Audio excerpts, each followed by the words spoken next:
Hello दोस्तों, कैसे हैं आप सभी लोग। दोस्तों आई होप कि आप बहुत ही अच्छे होंगे। दोस्तों इससे पहले की वीडियो में हमने जो बुक जाना था वो सब आई होप कि आपको बहुत ही अच्छा लगा होगा।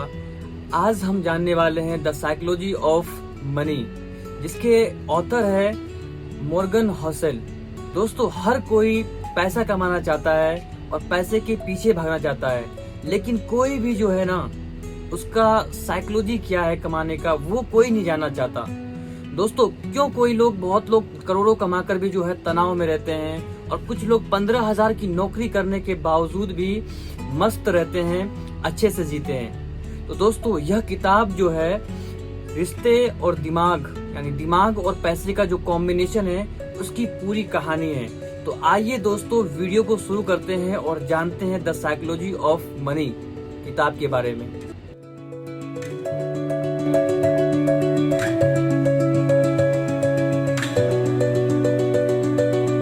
दोस्तों इसमें टोटल जो है 20 सेक्शन है और हम जो है पूरे 20 सेक्शन को 1 बाय 1 स्टार्ट करेंगे और जानेंगे।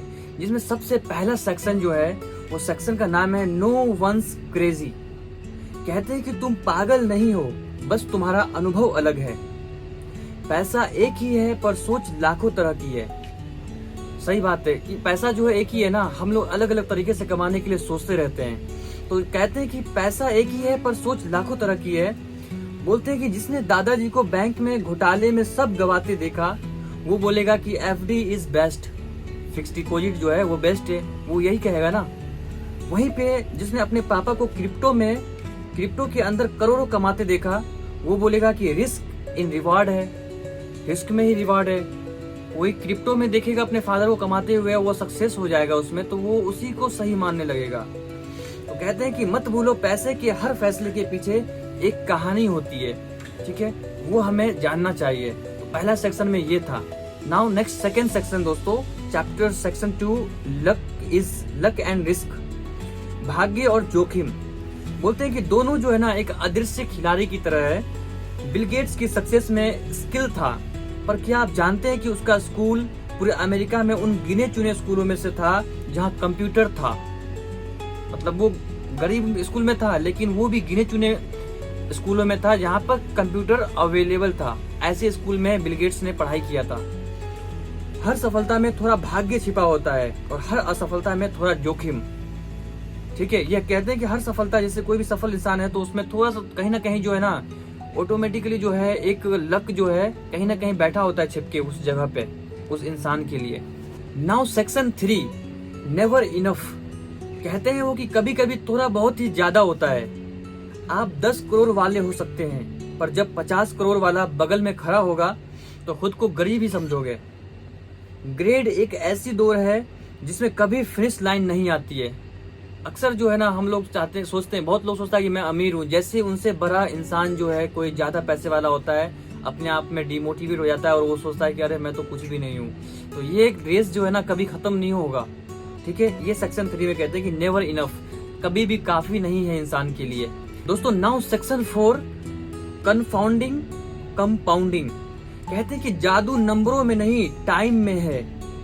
वॉरेन बफेट की संपत्ति का 96% उसके 60 के बाद बनी। क्यों? आखिर ऐसा क्यों? 60 साल के बाद ही क्यों बना? क्योंकि उसने कंपाउंड इंटरेस्ट को वक्त दिया। कंपाउंड इंटरेस्ट जो है ना ये जो है हमेशा वक्त मांगता है। सबसे ज्यादा नंबर ऑफ जो है ना मनी जो है पैसा कंपाउंड एंट्री में ही, कंपाउंड सिस्टम में ही होता है। लेकिन इसके लिए जो है वक्त चाहिए होता है, समय लगता है दोस्तों। तो बहुत ज्यादा नहीं, बहुत देर तक का खेल है ये कहते हैं कि ये जो है ना 1 महीना 2 महीना साल भर के अंदर की बात नहीं है ये। इसके लिए बहुत लंबा वक्त लगता है, तब जाके जो है एक मोटा रकम जिसको बहुत ज्यादा अमाउंट बोलते हैं वो बनता है। Now section 5 getting wealthy versus staying wealthy, ठीक है। बोलते हैं कि पैसा कमाना एक कला है पर बचाना एक कैरेक्टर। कहते हैं कि अक्लमंद वो नहीं जो एक बार जैकपॉट मार दे, असली खिलाड़ी वो है जो कई सालों तक टिके रहे। पैसा बचाने के लिए कहते हैं कि विनम्रता चाहिए, डर चाहिए और लालच को थामने की हिम्मत चाहिए, ठीक है। तो ये 3 बातें जो है हौसल साहब कहते हैं और हमें थोड़ा बताते हैं कि क्या तरीका होना चाहिए। Now section 6 tells you win. कहते हैं कि 80% सफलता 20% निर्णय से आती है। अगर आप कोई भी काम करने के लिए कदम बढ़ा रहे हो और सारा प्लानिंग कर रखे हो, अगर आपने बहुत सारा मन में आइडियाज चल रहा है, 5 डिफरेंट आइडियाज है और हर आइडियाज एक नंबर है, आप किस चीज को डिसीजन ले रहे हो, कौन सा डिसीजन आप ले रहे हो, वो इम्पोर्टेंट है। तो दोस्तों इसलिए वो बात कह रहे हैं कि 80% सफलता जो है 20% डिसीजन लेने से आती है। जैसे अमेज़न का AWS, एप्पल का आईफोन, ये सब टेल्स थे, रेयर बिग बैट्स। 100 में से एक दाव बड़ा चले तो बाकी 99 भूल जाते हैं लोग।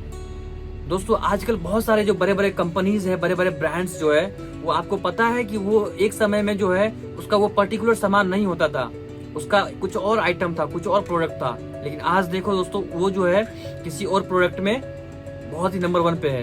तो ये चीजें जो है ना, एक नहीं होती है, बहुत सारी हकीकत होती है जिसके पहले में, बाकी सब बातें भूल जाते हैं अगर एक चीज आपका फेमस हो जाता है तो। ठीक है दोस्तों, नाउ सेक्शन 7, फ्रीडम। पैसा सबसे बड़ा तब बनता है जब वो तुम्हें वक्त खरीदने दे। काम की सबसे बड़ी खुशी पैसा नहीं, अपना टाइम अपना होना है। अगर आप जो है ना बहुत ज्यादा इनकम कर रहे हो और किसी के अंडर में हो, दबाव में हो, तो आप कितना भी ज्यादा इनकम कर लोगे ना, अंदर से जो है सेटिस्फेक्शन नहीं मिलता है, खुशी नहीं मिलता है। मैं अपना एग्जाम्पल देना चाहूंगा कि मैं जो भी कमाता हूँ ना, तो मुझे लगता है कि बाकी लोगों को लगता है कि बहुत कमा रहा है, बट एक्चुअल में मुझे ऐसा लगता है कि ये मेरे लिए सेटिस्फाइड नहीं है। मुझे वक्त चाहिए, टाइम चाहिए, जो कि अभी नहीं मिल पाता है दोस्तों। इस वजह से जो है वीडियोस भी लेट आ रहा है और बाकी चीजों में जो है अलग अलग तरह का जो मैंने सीरीज सोच रखा है आप सबके लिए, वो भी इसमें भी थोड़ा डिले हो रहा है, यही वजह है। तो सेटिस्फेक्शन जो है पैसा कमाने में नहीं है, जब आपका टाइम आपके साथ होगा, अपना टाइम आप खुद डिसाइड कर सकते हो, तब जाके जो है एक सेटिस्फेक्शन मिलता है। दोस्तों section 8, man is the car paradox. लोग सोचते हैं कि महंगी गाड़ी इज्जत दिलाएगी, पर लोग गाड़ी नहीं खुद चलाना चाहते हैं। ठीक है, रियलिटी ये है कि जब आप मर्सिडीज चलाते हो, लोग आपसे ज्यादा उस गाड़ी में खुद को देखने की कल्पना करते हैं। बात बिल्कुल बहुत ही गहरी बात है ये दोस्तों। बहुत लोग जो है कार चला रहा है, ठीक है, बट इंसान को नहीं देखता है, वो देखता किसे, वो कार को देखता है। जैसे मर्सिडीज का यहाँ पे एग्जांपल लिया गया है, तो मर्सिडीज के बारे में बताया जा रहा है यहाँ पे। ठीक है, तो ये चीजें हैं, कहते हैं वो। Now section 9, wealth is what you don't see. कहते हैं कि असली दौलत वो है जो दिखती नहीं, जैसे सेविंग्स, पेशेंस, सिंप्लिसिटी, ये सब चीजें जो है ना एक तरह का सेविंग्स ही है, अगर आप सही वे में देखोगे तो। ठीक है, लग्जरी दिखती है, पर असली धन वो है जो छुपा होता है। ठीक है, लग्जरी जो है दिखता है, वो सब क्या है, एक्सपेंस ही तो है। आप जितने भी लग्जरी चीजें देखते हो, उसमें पैसा कहाँ है, वो तो ऑलरेडी एक्सपेंस हो चुका है ना। जो आप सेविंग करके बैंक में रख रखे हो या कहीं पे डिपॉजिट कर रखे हो, आपका जो सिंप्लिसिटी है, कहीं पे आपको 10,000 का कपड़ा पहना है, वहीं पे आपने 2,000 का कपड़ा पहना, तो वो जो सेविंग्स है वो दिखती नहीं है ना। तो वही वो कह रहे हैं कि जो है, जो इन्वेस्टमेंट जो होता है, जो असली दौलत जो होती है, वो छुपी हुई होती है। ठीक है, नाउ सेक्शन 10, सेव मनी। कहते हैं कि बचत कोई प्लान नहीं, एक आदत है। लोग बचत को इनकम से जोड़ते हैं, पर असल में वो सोच से जुड़ी है। थोड़ा कम जीकर भी थोड़ा ज्यादा बचाओ, यही असली कला है। बहुत लोग जो है पैसा बचा नहीं पाते हैं, बहुत लोगों का अलग अलग सिचुएशन होता है, लेकिन जो है यहाँ पे जो हौसल साहब जो कहना चाह रहे हैं, साइकोलॉजी ऑफ मनी जो हमें बता रही है यहाँ पे, कि जो है ना पैसा जो है इनकम बचाना पड़ेगा, ये एक तरह का हैबिट है। अगर आपको हैबिट हो जाता है पैसे बचाने की, सेविंग्स करने की, तो ये जो है जितना भी प्लान बना लो कोई फायदा नहीं है। अगर आपको एक बार आदत हो जाएगा तो वो सारा प्लान ऑटोमेटिकली जो है शेड्यूल में आ जाएगा। ठीक है, तो वो now section 11, reasonable greater than rational. 100% logical होना जरूरी नहीं, 90% रीजनेबल होना काफी है। वो कहते हैं कि फाइनेंस कैलकुलेटर कहे EMI लो, पर दिमाग बोले पीस चाहिए भाई, पीस, तो पीस चुनो। ठीक है, देखो यहाँ पे समझने वाली बात है। बहुत लोग फाइनेंस कंपनी आती है ना, बहुत सारा अप्रोच करता है, EMI कार्ड ले लो, ये लोन ले लो, ये ले लो, तो वो लोग आपको EMI, और कहते हैं कि 2 ऑप्शन आपके पास में, EMI चूज करना है, कोई भी चीज खरीदना है, या फिर पीस चाहिए, शांति चाहिए। तो हमेशा जो है साइकोलॉजी ऑफ मनी ये सिखाती है कि हमेशा पीस को सिलेक्ट करो, शांति को सिलेक्ट करो। ठीक है, पीस को चुनो। Now section 12, surprise. इतिहास रिपीट नहीं करता, उसमें अक्सर नया चाउस आता है। कहते हैं कि पास्ट को देखकर फ्यूचर प्रेडिक्ट करना इतना ही बेकार है जितना पुराने मौसम देखकर बारिश की भविष्यवाणी करना। बहुत लोग जो है, देखो, हिस्ट्री देखकर फ्यूचर के लिए प्रिपरेशन होना वो एक अलग चीज है, लेकिन फाइनेंस की दुनिया में, मनी की दुनिया में जो है, पैसे की दुनिया में ये चीजें सही नहीं है। अगर आप पास्ट को देख के डिसाइड कर रहे हो कि फ्यूचर में मैं ये कर लूंगा, वो कर लूंगा, तो वो आपकी भूल है। कभी भी बाजी पलट सकती है। इन्वायरमेंट, इकोनॉमिक इन्वायरमेंट का जो है कोई भी आजकल गारंटी जो है ना, बॉन्ड पेपर पे साइन करके कोई भी नहीं दे सकता है। इसलिए वो कहते हैं कि जो है, जितना पुराने मौसम देखकर बारिश की भविष्यवाणी करना है, उसी तरह से ये प्रेडिक्ट करना बहुत ही बेकार चीज है, बहुत ही अच्छी चीज नहीं है ये। ठीक है, कभी भी बाजी पलट सकती है। Now section 13, room for error. कहते हैं कि प्लान बनाओ पर साथ में प्लान बी भी रखो। ठीक है, पैसे की बातें में कह रहे हैं यहाँ पे, पैसे के सेविंग्स की लोग लेकर जो है, मनी को यानी मैनेज करने के लेकर बता रहे हैं कि प्लान बनाओ, ठीक है, बट जो है प्लान बी भी रखो। रिस्क का इलाज इंश्योरेंस नहीं, फ्लेक्सिबिलिटी है। ठीक है, कहते हैं कि अगर आप रिस्क ले रहे हो, ठीक है, तो इंश्योरेंस करवा लिया, जितने डिफरेंट टाइप का रिस्क है हर जगह पे इंश्योरेंस ले लिया, वो सॉल्यूशन नहीं है। सॉल्यूशन वो है कि फ्लेक्सिबिलिटी रखना बहुत जरूरी है, कि कहाँ पे कितना छोड़ना है, कहाँ पे कितना किसको अडॉप्ट करना है, ये बातें बहुत ही ज्यादा इंपॉर्टेंट है। तो वही बातें हमें बताना चाह रहे हैं यहाँ पे। ठीक है, now section 14, you will be change. आज जो चाहे रहे हो, कल बदल जाएगा। जब इंसान खुद ही बदलता रहता है तो पूरे लाइफ का 30 साल का फाइनेंशियल प्लान बनाना थोड़ा ज्यादा भरोसे वाला गेम है। ठीक है, कहते हैं कि जो है ना, आप जब बदलते जाते हो ना, तो आपका जो है प्लान भी जो है बदलता जाता है। ठीक है, आप जो है अलग बन जाते हो चीजों से, एक्सपीरियंस के साथ साथ। ठीक है, तो नाउ सेक्शन 15, नथिंग फ्री। बहुत अच्छी बात कहते हैं इसमें कि हर चीज की कीमत होती है, फर्क सिर्फ इतना है कि कोई अप फ्रंट देता है, कोई बाद में पछतावे में। ठीक है, बोलते हैं कि दुनिया में जो है ना, साइकोलॉजी ऑफ मनी यही सिखाती है कि हमें बहुत सारा चीज लगता है कि उसने फ्री दे दिया। जैसे बिजनेस के टर्म में होता है ना कि फ्री ऑफ कॉस्ट, FOC। ये चीजें होती नहीं है एक्चुअल में दोस्तों, ये सिर्फ दिखावे के लिए होता है। एक्चुअल में जो है कुछ और ही होता है वहां पे। ठीक है, तो कोई भी चीज जो है दुनिया में फ्री नहीं मिल रहा है। ये बात आप ध्यान, जितना जल्दी समझ जाओगे आपके लिए उतना बेस्ट होगा। कहते हैं कि स्टॉक मार्केट में डरना ही फी है, जो इसे सह सकेगा वो रिटर्न भी लेगा। ठीक है, नाउ सेक्शन 16, यू एंड मी। कहते हैं कि हर किसी की फाइनेंशियल गेम अलग अलग है, इसलिए कंपैरिजन बेकार है। किसी का शॉर्ट टर्म गेन तुम्हारा लॉन्ग टर्म पेन बन सकता है। सही बात है, बहुत ही इंपॉर्टेंट बात है दोस्तों, कि हम लोग कभी कभी जो है ना कंपैरिजन करते हैं एक दूसरे से। यू एंड मी में कंपैरिजन चलता रहता है। कभी किसी के लिए लॉन्ग टर्म का फायदा, शॉर्ट टर्म का फायदा हमारे लॉन्ग टर्म का नुकसान हो जाता है। एग्जाम्पल देते हैं दोस्तों, कि अगर सपोज करो कि किसी ने जो है पैसा कमाया, 10 साल का सेविंग किया, और कोई बहुत बड़ा हैकर है, उसने क्या किया, एक दिन में जो है उसको पूरा हैक कर लिया उस पैसे को, और उसका हो गया। ठीक है, अब बताओ यहाँ पे क्या हुआ? कंपैरिजन यहाँ पे काम करेगा? बताओ, नहीं कर रहा है ना कंपैरिजन, काम करने ही वाला नहीं है। क्योंकि भाई उसने जो है पहले ही उसका 10 साल जो मेहनत किया, उसने एक दिन में, एक झटके में अपने स्किल, अपने नॉलेज के बेस पे जो है वो सारा पैसा उसका अर्न कर लिया, उससे उसका अपने अकाउंट में विड्रॉ कर लिया। तो ये चीजें वो कह रहे हैं कि साइकोलॉजी ऑफ मनी में यू एंड मी कंपैरिजन करना बंद करो। Now section 17, the seductions of pessimism. कहते हैं कि नकारात्मक खबरें ज्यादा आकर्षक होती है। ठीक है, मार्केट गिरा तो क्या होगा, बैंक डूब गया तो, ऐसी जो बातें होती है ना, मार्केट गिरा तो क्या होगा, बैंक डूब गया तो क्या होगा, ऐसी जो खबरें होती है बहुत ज्यादा आकर्षक होती है। वो कहते हैं कि ये डर बेचने वाले लोग हमेशा जिंदा रहेंगे, पर असली खिलाड़ी डर के बीच भरोसा रखता है। बहुत सारा घटना घटा है इंडिया में भी, अलग अलग कंट्री में भी, कि बैंक करप्ट हो जाता है, बैंक रॉबरी हो जाता है, बहुत सारा चीज होता है। तो डराने वाले जो है वो कह रहे हैं, साइकोलॉजी ऑफ मनी बुक जो हमें बता रही है कि डराने वाले लोग बहुत सारे मिलेंगे और कभी दुनिया में खत्म नहीं होंगे ऐसे लोग। असली इंसान वही है, असली खिलाड़ी वही है जो बीच में भरोसा रखे।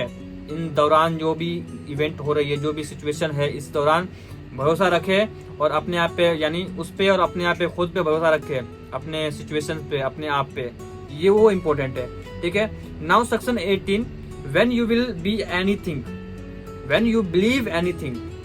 मुसीबत में इंसान किसी भी कहानी पर भरोसा कर लेता है। ये तो बहुत दुख वाली बात भी है और बहुत ही अनफेयर बात भी है, कि क्योंकि जो है ना, बहुत लोग जो है करना पड़ता है ना, देखते हैं क्या कहना चाह रहे हैं। The psychology of money book जो है हमें क्या सिखा रही है वो जानते हैं। 2008 की मंदी में लोगों ने क्या क्या नहीं सुना। गोल्ड ले लो, जमीन ले लो, अमेरिका छोड़ दो, क्योंकि डर में तर्क मर जाता है। ठीक है, ये बातें वो कह रहे हैं कि 2008 का एग्जांपल दे रहे हैं यहाँ पे कि जो इन्फ्लेशन आया था, मंदी आया था, उस दौरान जो है तो बहुत सारे लोगों ने बहुत सारा अलग अलग राय देते हैं, बहुत अलग अलग बातें कहते हैं। उस समय में जो है ना, जब फैक्ट भी काम नहीं करता है ना, क्योंकि बोल रहे हैं ना कि मुसीबत में जो है बहुत सारा सिचुएशन बदल जाता है, हालात अपने हाथ में नहीं होती है। तो यहाँ पे वो कह रहे हैं कि मुसीबत में जो है इंसान कभी भी कहानी पर भरोसा कर लेता है। इस पे थोड़ा हमें ध्यान रखना चाहिए, वो हमें ये कहना चाह रहे हैं। ठीक है, नाउ सेक्शन 19। दोस्तों हम जो है बहुत ही ज्यादा करीब आ चुके हैं और 19 सेक्शन में आ चुके हैं और बहुत जल्दी जो है हम लास्ट और फाइनल सेक्शन में आ जाएंगे। दोस्तों अगर आपको बातें समझ में नहीं आ रही है तो आप जो है ना बैक करके आप देख सकते हैं वीडियो को और जान सकते हैं। और आप जो है इसी तरह से बहुत सारा मैंने वीडियोस अभी 2-3-4 सीरीज बना चुका है। The 10x rule, rich dad poor dad, think and grow rich, ये सारी बुक मैंने बता रखी है। अगर आपको उस वीडियो को नहीं देखी हो तो वीडियो जाके देखो, बहुत ही इंटरेस्टिंग है, बहुत ही अच्छी जानकारी मैंने दी है, बहुत ही आसान भाषा में मैंने बात किया उसमें और आपको आई होप बहुत अच्छा लगेगा। तो जरूर जाके आप चेक करो प्लेलिस्ट। नाउ सेक्शन 19 कहता है कि ऑल टुगेदर नाउ, कहते हैं कि पैसा कमाना अकेली चीज नहीं, सोच, डर, आदत, अनुभव सब साथ चलते हैं। बोलते ना बहुत लोग पैसा कमा लिया उसने, तो भाई पैसा ऐसे नहीं आता है। पैसा जो है कोई इंसान खाली पैसा कमा लिया ऐसे नहीं काम होगा। पैसा कमाने के साथ साथ उसमें बहुत सारी चीज इंक्लूड होता है, थिंकिंग, बहुत सारे चीजों पे डर, कभी किसी चीज को कभी किसी चीज का पाने का डर, खोने का डर, हर तरह का डर होता है ना। कभी किसी के मकसद में यानी जिम्मेदारी का डर, आदत, किसी को इतना ज्यादा आदत हो जाता है पैसे कमाने का, अलग अलग स्किल सीखने का, नॉलेज सीखने का, एक्सपीरियंस। अगर आपको कोई चीज करने का यानी पैसा कमाने का, पैसा बनाने का अगर एक्सपीरियंस हो गया तो फिर तो पैसा तो बनेगा ही बनेगा ना। तो बहुत सारी चीजें जो है साथ चलती है। फाइनेंशियल इंटेलिजेंस एक फॉर्मूला नहीं, ये एक अंदर की समझ है। और साइकोलॉजी ऑफ मनी कहती है कि ये जो है हमारे अंदर जो है, हमारे सिक्स्थ सेंस के अंदर जो है बातें होती है, वो अगर आप एक्टिव कर लेते हो अपने अंदर के थॉट को, तब आप पैसा बना सकते हो। ये फॉर्मूला आप भी सीख सकते हो। नाउ सेक्शन 20 लास्ट सेक्शन है, कहते हैं कन्फेशंस। यहाँ पे जो है मॉर्गन हॉसल साहब कह रहे हैं कि अपने फाइनेंशियल फैसले, अगर आप ये सब 1 से लेकर 19 तक जान चुके हैं, समझ चुके हैं, तो कहते हैं कि जो आपको सिखा सकते हैं कि किताबें पढ़ना और डिसीजन लेना दोनों अलग खेल है। ठीक है, एक होता है किताबें पढ़ना सिखाता है हमें, बहुत लोग जो है हमें काम करना है ये सिखाता है ना। हमारे स्कूल्स में, हमारे इंडियन एजुकेशन सिस्टम में तो यही चल रहा है अभी, खाली एजुकेशन ज्ञान दे रहे हैं बस। पैसा कैसे बनाना है, मार्केट में कैसे सर्वाइव करना है ना, रोजगार कैसे करना है, वो चीजें स्किल्स पे, प्रोफेशनल डिग्री पे तो काम ही नहीं कर रहे हैं, खाली बस नॉलेज पे काम चल रहा है। बच्चों लोगों को जापान, चाइना का एजुकेशन सिस्टम कितना ज्यादा अच्छा है हमारे इंडियन एजुकेशन सिस्टम के अकॉर्डिंग, उससे तुलना में। तो वो कह रहे हैं कि जो है ना दोनों अलग अलग चीज है, किताबें पढ़ना और डिसीजन लेना दोनों अलग अलग बातें हैं। अगर आप डिसीजन लेना सीख जाते हो तो आप बहुत ही ज्यादा कुछ कमाल कर सकते हो। तो वो कहते हैं दोनों अलग अलग खेल है। ठीक है, तो ये चीजें हम सबको बहुत ही जल्दी समझ लेनी चाहिए ये बातों को। ठीक है दोस्तों, यह बुक ऑफ समरी जो है फिनिश हो चुका है। दोस्तों यह फाइनल कंक्लूजन जो इसका यह है कि जो है पैसा कमाना कोई खेल नहीं है, यह एक तरह का मनोवैज्ञानिक एक साइकोलॉजी है, जिसमें डर, उम्मीद, लालच, हर तरह की बातों को ध्यान में रखना होगा हमें पैसे कमाने के लिए। दोस्तों कुछ लोग पैसा कमाकर भी जो है खुश नहीं हो पाते हैं और कुछ लोग जो है बहुत कम कमाते हैं लेकिन बहुत ही ज्यादा खुश होते हैं और अच्छे से अपने लाइफ को सर्वाइव करते हैं। तो फैसला आपके हाथ में है कि आपको पैसा कमाना है या फिर पैसे को समझना है। ठीक है, यह आपका फैसला है। यह वीडियो देखकर आपको कैसा लगा आप कमेंट में जरूर बताएं। आप मेरे पिछले वीडियो को भी चेकआउट कर सकते हैं। तो दोस्तों मिलते हैं नेक्स्ट वीडियो में। बहुत बहुत धन्यवाद।